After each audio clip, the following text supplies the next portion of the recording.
You've seen more of the surface of Mars than you've seen of your own planet. That's not a figure of speech. We have higher resolution maps of the Martian surface than we do of the floor of our own ocean. A machine 140 million miles away has shown us more than the water covering 70% of the world we live on. More than 80% of the ocean floor has never been seen in detail by human eyes. Not photographed, not mapped, not witnessed. It's the largest unexplored space in existence. And it's right here, under the surface you swim in every summer. So here's the obvious question. We can land robots on Mars. We can photograph a black hole. Why can't we just go look at the bottom of our own ocean? The answer is that the deep ocean might be the single most hostile place a human can try to reach. Harder than orbit. In some ways, harder than the moon. Start with the pressure. For every 10 meters you descend, the weight of the water above you adds the equivalent of another atmosphere pressing in from all sides. At the surface, you don't notice it. Go down a few hundred feet and a normal submarine hull starts to groan. Go to the deepest point on Earth, the Challenger Deep, nearly 7 miles down, and the pressure is around 8 tons per square inch. That's the weight of a few cars stacked on every fingernail-sized patch of your body, all at once. Then there's the dark. Sunlight doesn't make it past about 1,000 meters. Below that is a zone scientists call the midnight zone, and the name is literal. No light has ever reached it from above, not a glimmer. Below 6,000 meters in the deep trenches, there's a region named after the Greek underworld itself, the hadal zone, after Hades. It is the most isolated environment on the planet, and it is enormous. This is the part most people get wrong. When you picture the ocean, you probably picture a beach, some fish, maybe a coral reef. But the part of the ocean that humans can actually reach is a thin film at the very top. The ocean's average depth is about 3,700 meters. The living space below that, cold, black, crushing, makes up the overwhelming majority of all the habitable room on Earth. Everything you've ever known happened in the sliver at the top. The rest is down there in the dark, and we have barely been. In 1960, 2 men climbed into a steel sphere called the Trieste and sank for nearly 5 hours to the bottom of the Challenger Deep. When they reached it, 7 miles down, they looked out the window and by their account saw a flatfish drift past. Then the sphere's contact with the seafloor kicked up a cloud of silt, and they sat in a blizzard of mud, unable to see anything, for the entire 20 minutes they stayed. Then they came back up, and for the next 52 years, nobody returned. Not one person. We sent humans to the moon 6 times in that window. We built space stations. We mapped Mars. And the deepest point on our own planet sat in the dark, unvisited, until a filmmaker made a solo dive in 2012. More people have stood on the moon than have touched the bottom of the Challenger Deep. We looked up. We almost never look back down. But here's the thing. It's not just that we haven't explored the deep ocean. It's what we keep finding every time we do. For a long time, scientists assumed the deep sea was basically a desert. No sunlight means no plants. No plants means no food. No food means almost nothing could live down there. It was supposed to be empty. It isn't. It's full. In 1977, researchers exploring the seafloor near the Galapagos found cracks in the ocean crust, gushing superheated, mineral-rich water, hydrothermal vents.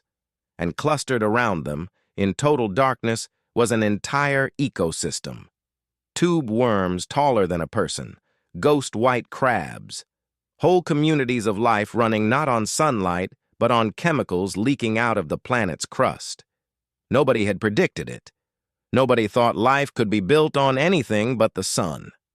The deep ocean rewrote the rules of where life is even possible. And the deeper we look, the stranger it gets. A study that cataloged the animals living in the deep open ocean found that roughly 3 out of every 4 of them make their own light. Bioluminescence isn't a rare trick down there, it's the norm. The most common form of communication on Earth isn't sound and it isn't speech.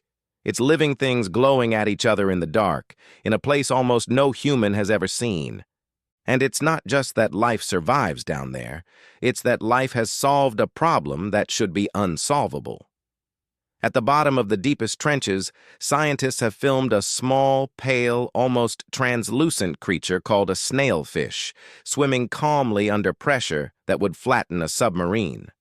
For a long time, biologists thought fish simply couldn't exist that deep, that below a certain point, the pressure would crush the proteins in their cells and life would become physically impossible.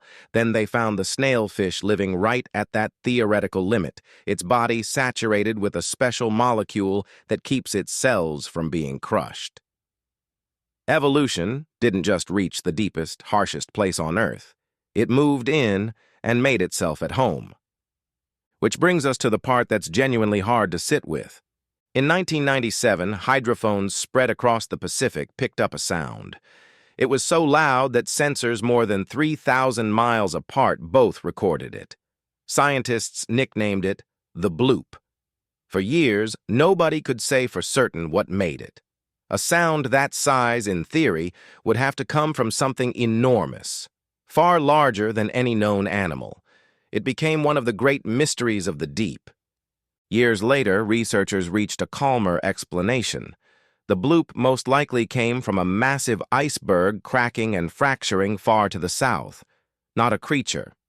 Ice. But sit with what that mystery exposed. We have a planet covered in water 2.5 miles deep on average, and our ability to monitor it is so thin that an entire ocean can produce a sound louder than almost anything we've recorded. And our first honest answer is, we're not sure. Scientists estimate that the vast majority of species in the ocean, by some counts more than 90%, have never been described, never named, never cataloged. Every serious deep-sea expedition still comes back with creatures no one has ever seen before. We are not running out of things to discover down there. We've barely started. And yet, here's the detail that should stop you. We have sent only a handful of people to the bottom of the deepest trench on Earth. But when scientists finally got down there and started looking closely, they found something already waiting for them. Plastic, a grocery bag, sitting on the floor of the deepest place in the world. They sampled the tiny shrimp-like creatures living in the deepest trenches, animals in an environment so remote almost no human has ever witnessed it, and found plastic fibers inside their bodies. In the single most untouched place on the planet, we'd never been. But our garbage had. So why is that?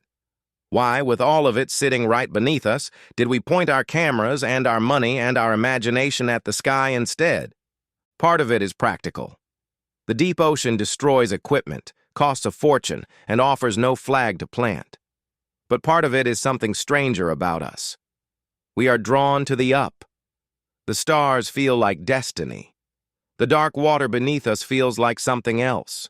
Older, indifferent, a little frightening. We would rather search 140 million miles away for life that might exist than turn around and map the place on our own planet where we already know it does. We are only now, with projects racing to map the entire seafloor by the end of this decade, starting to look in earnest. For most of human history, the largest feature on Earth has been the one we understood the least. We've convinced ourselves we've explored the Earth. We've named it, mapped its coastlines, drawn its borders, and decided it's known. But that map stops at the surface. Underneath the part we've claimed, there's a second planet, bigger than the one we live on, almost entirely dark, and almost entirely unwitnessed.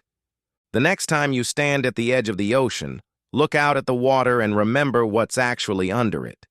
Not a few hundred feet of fish and reef. Miles. Miles of cold, black, crushing space where things are moving and glowing and living, where most of the planet's life has spent its entire existence, and where almost no human has ever been. It's the largest place on Earth. It's right here. We've already filled it with our trash, and we'd still rather look at the stars.